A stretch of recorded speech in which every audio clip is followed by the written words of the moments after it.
හරි එහෙනම් දැන් අද සාකච්ඡා කරන්න යන්නේ හෝම්වර්ක් 2 යටතේ චලිතය පිළිබඳ නිව්ටන් නියමවල ගණන් ටික. ඒකේ පළවෙනි පිටුවේ හතරවෙනි ගාන බලන්න. හතරවෙනි ගාන. ඒකේ 4 ඉඳන් 12 වෙනකම් අපි සාකච්ඡා කරමු. හතරවෙනි ගානේ කියනවා කිලෝග්‍රෑම් දශමටක ස්කන්ධයක් ඇති වස්තුව ප්‍රවේගයේ තත්පරයට මීටර 25 ඉඳන් 125 දක්වා තත්පර 5කදී වැඩි කිරීමට අවශ්‍ය අසමතුලිත බලය කීයද කියලා. අසමතුලිත බලය කිව්ව ගමන් අපි දන්නවා අපිට තියෙන සමීකරණය F සමානයි ma. නිව්ටන්ගේ දෙවෙනි නියමයෙන් ඔප්පු වෙච්ච සමීකරණය. හරිද? මේ ගානේ කියන දේවල් අර පොඩි කටු සටහනක ලියාගන්න. හරිද? කිලෝග්‍රෑම් දශම 8ක් විද්ද වස්තුව තත්පරයට මීටර 25 ඉඳන් 125 දක්වා වැඩි කරනවා. හරිද? ඒ කියන්නේ මෙයා ත්වරණය කරනවා. හරිද? අපි මේකට දානවා F සමානයි ma කියන සමීකරණය. m කියන්නේ මොකද්ද? ස්කන්ධය. ස්කන්ධය 0.8 වැඩි කිරීම. a කියන්නේ ත්වරණය. ත්වරණය කියන්නේ මොකද්ද? ප්‍රවේග වෙනස බෙදීම කාලය. ප්‍රවේග වෙනස මොකද්ද? අවසාන ප්‍රවේගය. කීයද? 125. ආරම්භක ප්‍රවේගය කීයද? 25. බෙදීම ගත වූ කාලය තත්පර 5. එතකොට මේකේ නම 0.8 වැඩි කිරීම මෙතන කීයද? 100යි 20යි. කීයද එතකොට එන්නේ?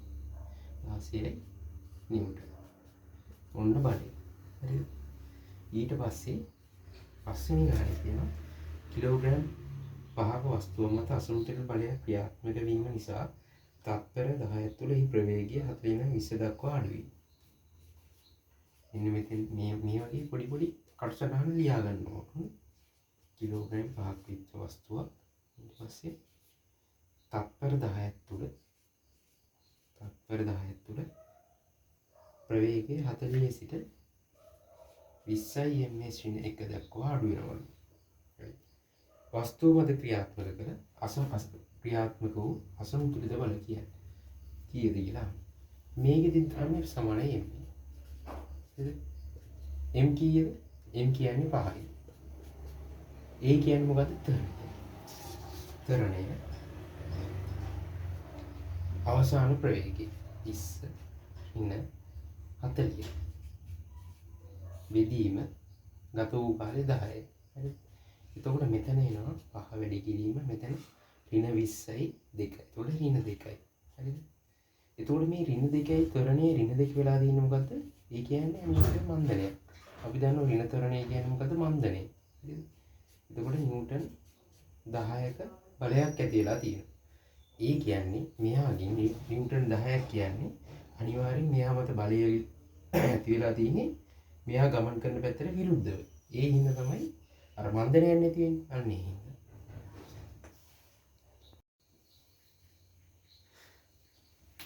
හරි ඊට පස්සේ බලන්න 6 වෙනි කාරණා.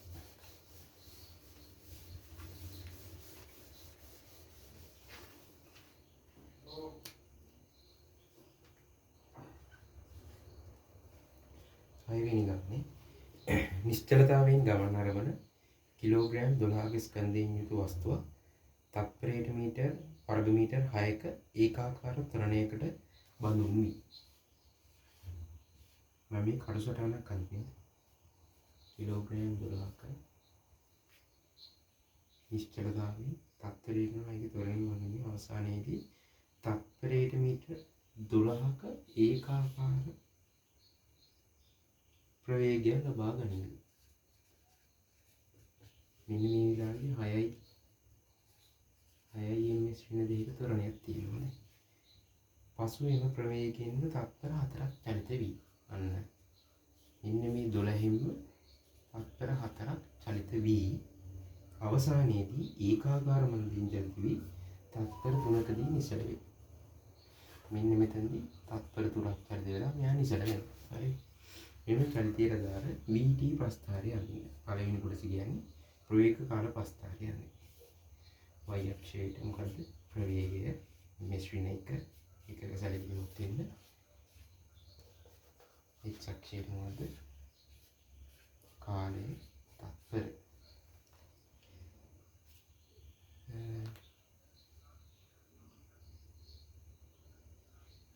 කියන නිශ්චලතාවයෙන් ගමන් අරගෙන වස්තුවක් ඔයාලා දන්නවා ප්‍රවේග කාල ප්‍රස්ථාරවල අනුක්‍රමණයේ ත්වරණය ලැබෙනවා. මේ කාලය තුල මෙයාගේ තියෙන මොකද්ද? ත්වරණයක්. හරිද? ත්වරණයක්. හරිද? මේ වස්තුවේ විකාර ත්වරණය කරනවානේ අවසානයේ මේ 12ක් ප්‍රවේගය ලබයි. හරිද? මෙයා ත්වරණය වෙලා මෙයා 12ක උපරිම ප්‍රවේගය ලබා ගන්න. ඊට පස්සේ තත්පර 4ක් ඒකාකාර ප්‍රවේගයෙන් තත්පර 4ක් චලිත වී මේ පහළට තියෙන බෑවුමෙන් අපි කියන්නේ මන්දනය අඩුවන අනුක්‍රමණය අඩුවීම. මෙතෙන්දි තත්පර 4ක් යනවා. මෙතෙන්දි තත්පර 3ක් යනවා.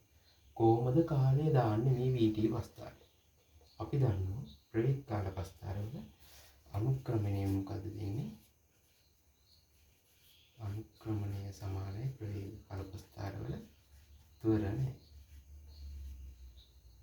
අනුක්‍රමණය කියන්නේ y ඛණ්ඩාංකවල වෙනස බෙදීම x ඛණ්ඩාංකවල වෙනස. ත්වරණය දීලා දෙනවා කීයද? 6යි.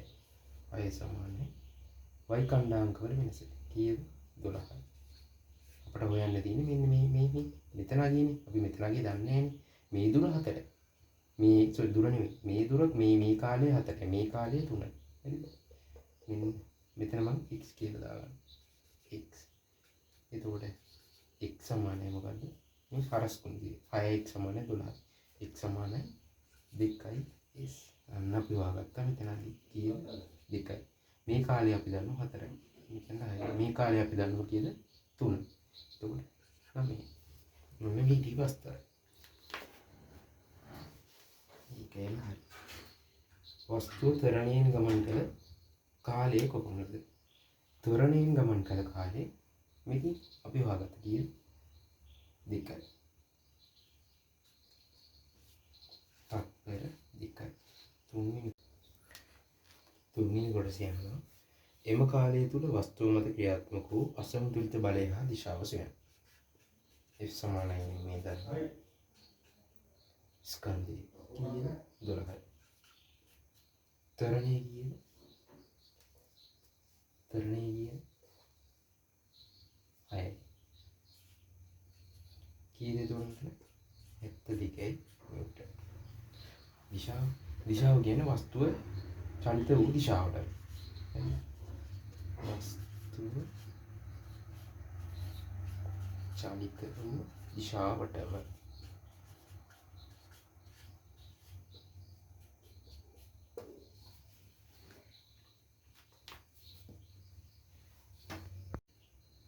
පස්සේ කියන්නේ යනවා.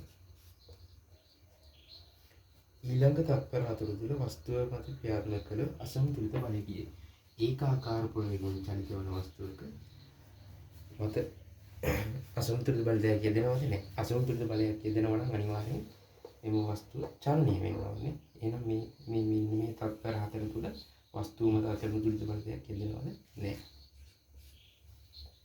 අවසන් තත්පර 3ේදී වස්තුවේ මන්දනය කීයද?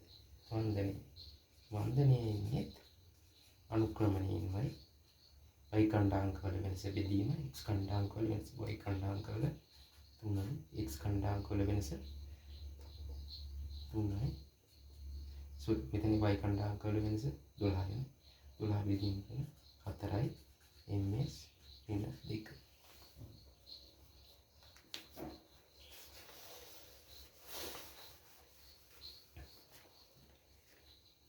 එම කාලය තුල වස්තුව මත ක්‍රියාත්මක කර අසමතුලිත බලය කීයද? F සමානයි m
ඊට පස්සේ නම් දෙන්නේ පොඩි පොඩි ගණන් ටිකක් වුණා. 7 වෙනි ගානේ යනවා. කිලෝග්‍රෑම් එකක ස්කන්ධයකදී වස්තුවක තත්පරයට මීටර් වර්ග මීටර් එකක ත්වරණයක් ලබා දීමට යෙදිය යුතු අසමතුලිත බලය කීයද? F සමානයි m කියන්නේ ස්කන්ධය, e කියන්නේ ත්වරණය, m කියන්නේ කිලෝග්‍රෑම් එකක් වස්තුව තත්පරයට මීටර් එකක ත්වරණයක් ලබා දීමට අවශ්‍ය බලය නිව්ටන් 1. 8 වෙනි ගාන කිලෝග්‍රෑම් ග්‍රෑම් 100ක ස්කන්ධයකදී වස්තුව මත ක්‍රියා කරන පෘථිවි ගුරුත්වාකර්ෂණීය බලය එම වස්තුවේ බර කීයද? අපි දන්නවා මේ වගේ ග්‍රෑම් 100ක බරක් තිබ්බහම මේ පෘථිවි ගුරුත්වාකර්ෂණ බලය තියෙන පල්ලෙහාට අපි කියමු g කියලා. g සමානයි 10යි. ගුරුත්වාකර්ෂණ ත්වරණය. හරිද? ගුරුත්වජ ත්වරණය. ඊට පස්සේ අපි කියනවා මේතනදී සමානයි මේ දාන්න පුළුවන් මේ පල්ලෙහාට නේ. එයාගේ බර තියෙන පල්ලෙහාටනේ. ඒ හින්දා ගුරුත්වාකර්ෂණ බලය හොයන්නේ බලයවත් බර හොයන්නේ සමානයි m අනුව කිලෝග්‍රෑම් වලින් තියන්න ඕන. 10 දන්නේ කිලෝග්‍රෑම් වලින් තියන්න ඕන ඉන්න. ඊය 10යි. උඩ ගියද? නිව්ටන් 1. නිව්ටන් එකක බරක් තියෙනවා. මෝටර රථයක ස්කන්ධය කිලෝග්‍රෑම් 800යි. තත්පරයට මීටර් 5ක ප්‍රවේගයෙන් චලනය වන මොහොතක එහි ගම්මිතාවය සොයන්න. ගම්මිතාවය කිව්වොත් අපි දන්නවා ගම්මිතාවය වන සමීකරණයක් තියෙනවා. ගම්මිතාවය සමානයි ස්කන්ධය වැඩි කිරීම ප්‍රවේගය කියලා සමීකරණය. හරිද? එතකොට ගම්මිතාවය P කියන්නේ ගම්මිතාවයේ ස්කන්ධය 800යි වැඩි කිරීම ප්‍රවේගය කිය 5. 5 වරක් 8 කීයද? 40යි. ඒක ස්කන්ධය කිලෝග්‍රෑම් ප්‍රවේගය ms කියන එක.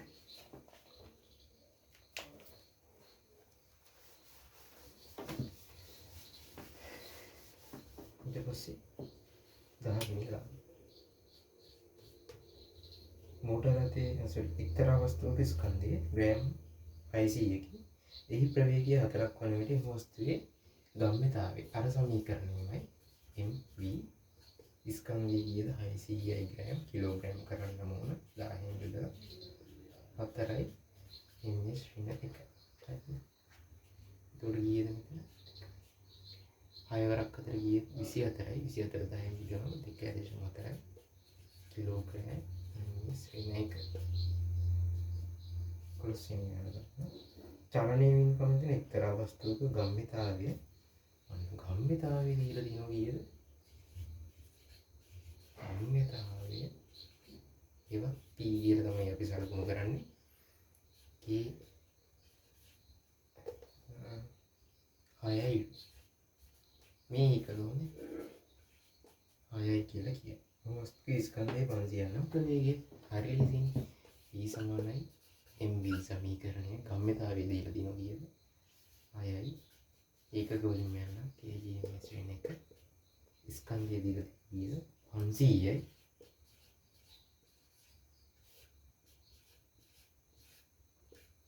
ප්‍රවේගය තමයි යහන්නේ. දැන් කිලෝග්‍රෑම්. කියන්නේ කිලෝග්‍රෑම් ටු කිලෝග්‍රෑම් කැපෙනවා. මෙතන 1යි මෙතන 2යි. එතකොට වැඩි කරනවා. මේ හරස් කුණිතේ එතකොට 12යි සමානයි v. v කියන්නේ මොකද? ප්‍රවේගය. 12යි එකක මොනවද? ms නේ. ඊළඟට දුරුසෙන් ගන්න. කිලෝග්‍රෑම් 3ක ස්කන්ධය සහිත වස්තුව සිරස්ව ඉහළට යවන්න ලැබේ. පොඩ්ඩයි.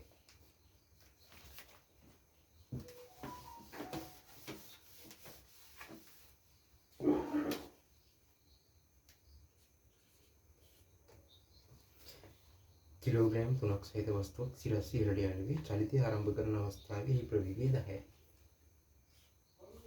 ඒ කියන්නේ මෙන්න මේ කිලෝග්‍රෑම් 3ක් වගේ මෙන්න මේ බර වස්තුව මේක මෙහෙම ඉහළට මෙහෙම විසික් කරනවා. හරිද? ඒ කියන්නේ මෙහෙම තියෙන වස්තුව මෙහෙම කරලා උඩ දානවා.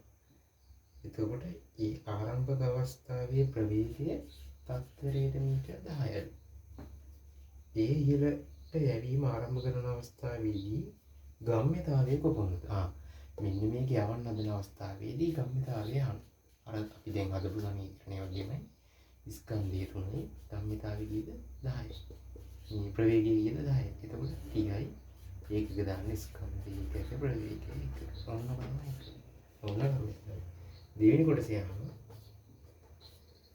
එය නගින ඉහළම උසේදී ගම්‍යතාවය කොපමණද?